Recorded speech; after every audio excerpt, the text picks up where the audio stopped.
In today's video, the identity of the shooter of the Dallas ICE facility attack has been released. We'll go through who this shooter was, what his own brother had to say, and then break down the reactions from both sides. So stay tuned.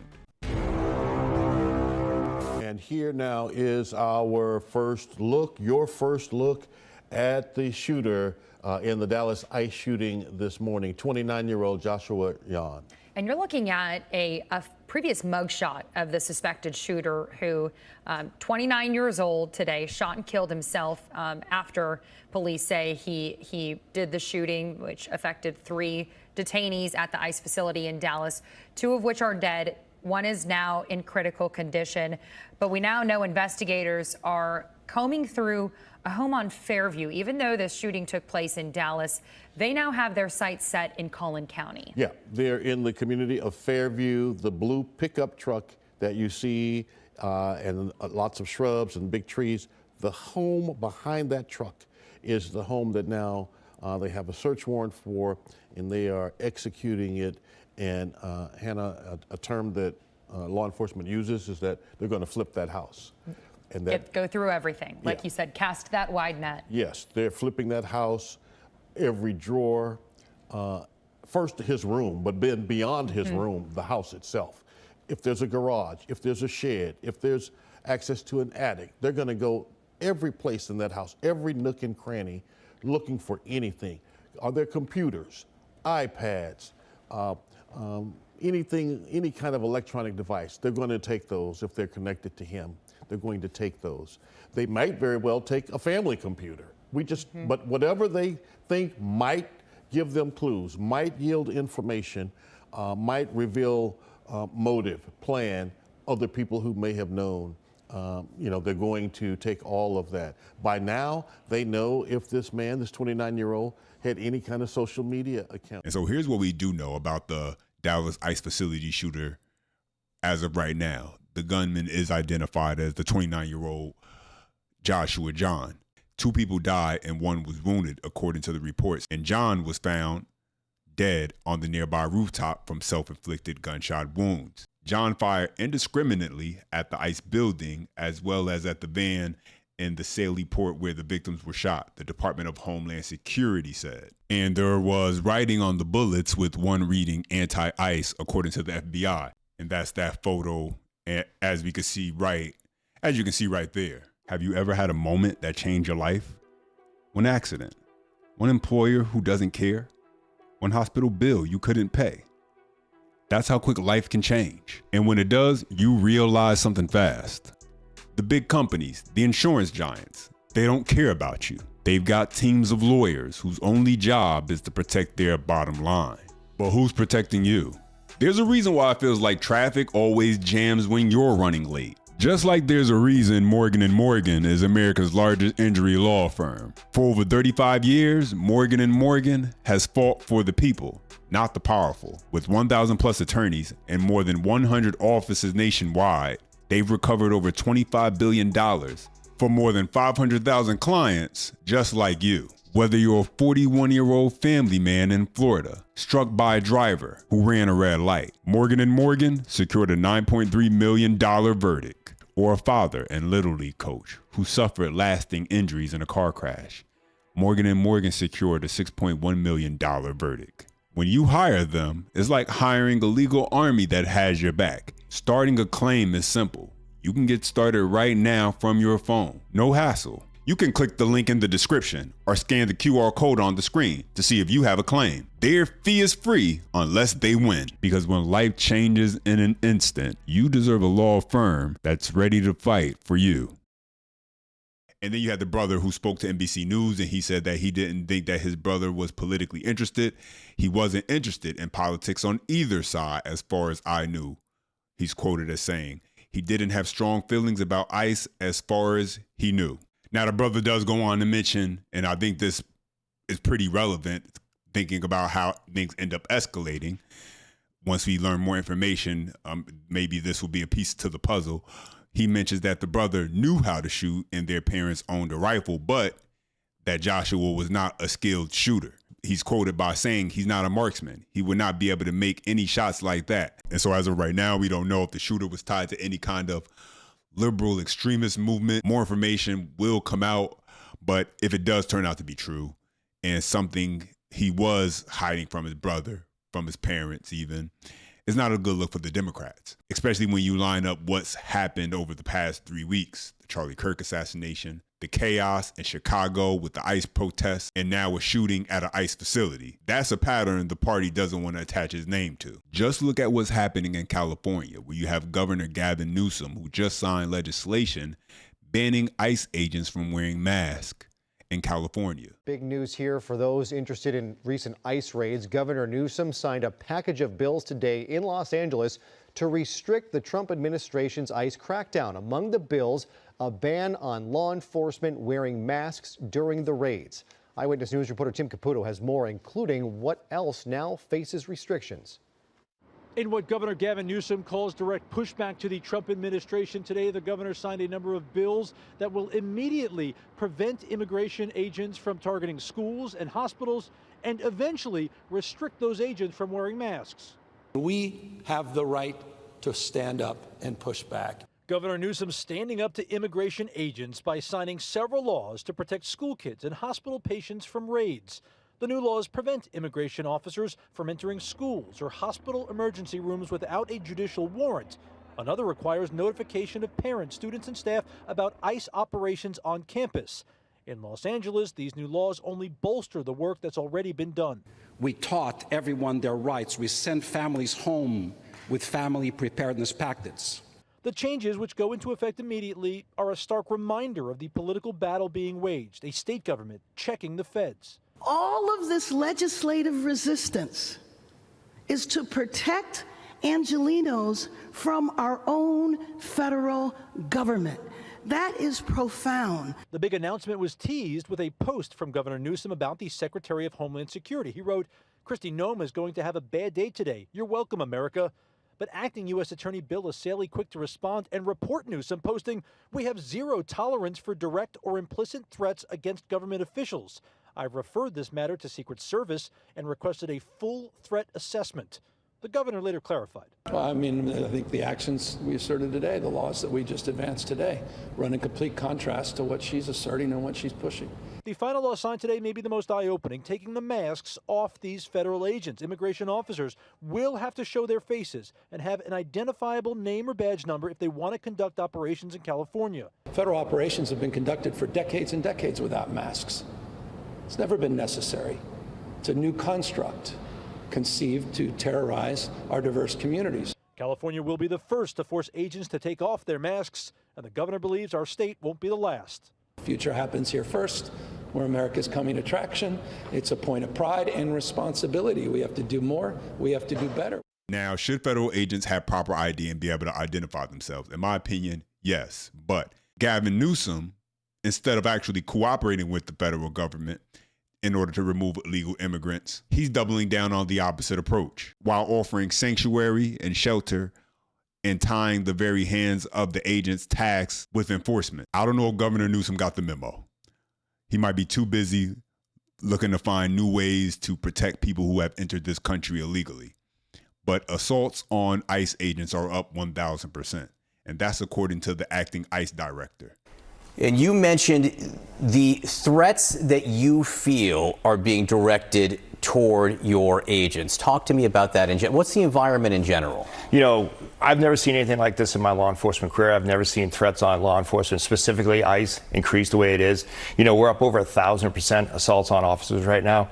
And really just a lot of the talk that's out there, a lot of the rhetoric is just the violence directed towards law enforcement officers just trying to do their job. And we just keep seeing an increase step by step. You know, like I said, we had that shooting at the Alvarado facility, which is right outside Dallas, on July 4th, where they ambushed officers in military tactical gear under the guise of fireworks. And now we have this, and it just seems like it keeps getting worse and worse, and it has to stop. And so what this shows is a wider split. Federal agents trying to do their job that they were assigned by the president, and ultimately the people who voted the president in a majority of this country, they voted him in. And state leaders like Governor Newsom of California signaling that they'll resist those efforts at every turn. And here's the bigger picture. The left has consistently demonized and dehumanized ICE agents. while gladly adding fuel to the fire if it creates more chaos under this presidency. Senator Ted Cruz made the point directly, this needs to stop. The rhetoric, the demonization needs to stop. Here's what he had to say. This needs to stop. Violence is wrong. Politically motivated violence is wrong. It was 2 weeks ago today that we saw a political assassination in Utah that tore the heart out of much of this country. This is the third shooting in Texas directed at ICE or CBP. This must stop. To every politician who is using rhetoric, demonizing ICE and demonizing CBP, stop. To every politician demanding that ICE agents be doxxed and calling for people to go after their families, stop. This has very real consequences. Look, in America, we disagree. That's fine. That's the democratic process. But your political opponents are not Nazis. We need to learn to work together without demonizing each other, without attacking each other. And I want to say thank you. I want to say thank you to the brave men and women of law enforcement. I want to say thank you to the brave men and women of ICE and CBP and everyone who puts their lives on the line to keep us safe. The divisive rhetoric tragically has real consequences. I hope that every one of us will pray, number one, for the safety of law enforcement that are risking their lives to keep us safe. Number two, for the health of those who were shot and injured today. We still don't know the full details of who was injured, but for the families also of the victims of this shooting. Violence has no place. It is wrong. And we should come together. If we want to have a debate about immigration policies, we can do so in the halls of Congress without demonizing each other, and especially without demonizing the men and women who every day put on a badge and go risk their lives to keep us safe. And we should not be putting language out there that inspires madmen to commit evil crimes. Our prayers are with the men and women of law enforcement, and we ought to come together and have some decency across the political aisle to say this violence is wrong and it needs to stop. Senator, have you been told that immigrant detainees were the victims of today's shooting? My understanding is the details of who the victims are still being ascertained, so I don't want to go ahead of law enforcement releasing these details. What they have said is that no law enforcement was injured, and so that's a natural inference, but I don't know the details. And so here's the pattern we come to expect because it becomes so predictable. Democrats step forward, offer the usual lines about how awful it is, and then almost immediately the conversation shifts to, you got it, gun control. That's the default setting every time. But notice what's missing. There's no acknowledgement that this wasn't just random. It's political violence shaped by years of rhetoric. When you spend all your time branding the ICE agents as the villains, the ones that people need to be worried about because they're going to come and snatch people up and take them to some secret place, some people are going to internalize that. And a few will actually convince themselves that it's their job to actually go out and do something about it. So let's check out what Chuck Schumer had to say, because you'll never hear that part get addressed. Take a listen. Violence is just terrible. Everybody, right, left, center, I don't care what your politics are, has to speak out strongly against it. But look, I think, and I don't know what's happened here, and I don't know about the guns, but we need better laws on guns. I mean, we got something done a few years ago, but it's just rampant, and we have to do more. Schools, I'm the author of the Brady Law, the churches. assault weapons ban. It's become almost every day one of these things happen, and we can't just sit there and do nothing. The writing, the first time we really saw that was Brenton Tarrant in the Christchurch shooting in a mosque in New Zealand, and he was a fierce, white supremacist and neo-Nazi, and wrote all over his weapon and his rounds very hateful information. So to see this coming from, potentially the other side of the political spectrum is a little strange because It is not something, if you are trying to, carry out some kind of message countering, more extreme right-wing stuff. I don't know why you would, use a tactic that a famous white supremacist who has been revered and copycatted over the years by other white supremacists, why you would do that. But it does appear that people are moving in that direction because they want people to know what they're doing and why they're doing it. And so Christopher O'Leary, former FBI senior official, out here saying this all comes down to white supremacy, right-wing extremism. That's the narrative. But here's the thing. Why is it so difficult just to admit what's so right in our faces, right in front of our faces? It's so obvious that there are just people in this country who they believe now that it's acceptable to attack ICE detention centers. We see it in Chicago over the past few weeks, the things going on over there. Now we're seeing it in Dallas. And when you have governors like in California who rather sign bills that protect illegal immigrants rather than cooperate and work with federal agents in order to remove those illegal immigrants. And when you have mayors like in Chicago who denounce ICE from being in their city and reinforce and encourage this idea that paints the agents as the enemies, the villains, the ones who should be looked at as the problem. In all these cases, you notice one common denominator is coming straight from the Democrat Party, how they have spent their time describing ICE. And that's how you end up with violence like this. And at that point, it's not just careless, it's dangerous, it's destructive, it's evil. And that's just my personal opinion. And so now let's hear from Vice President J.D. Vance, as he's fed up with this entire situation for good reason. When Democratic politicians incur doxing, when they encourage us to unmask ICE enforcement officers, what do you think is going to happen? When the mayor of Los Angeles encourages violent protesters to get in the face of our law enforcement, what do you think is going to happen? What's going to happen is political violence, and political violence has gotten out of control in this country. We got to stop it. We got to condemn it. And that starts, unfortunately, at the very top of the Democratic Party.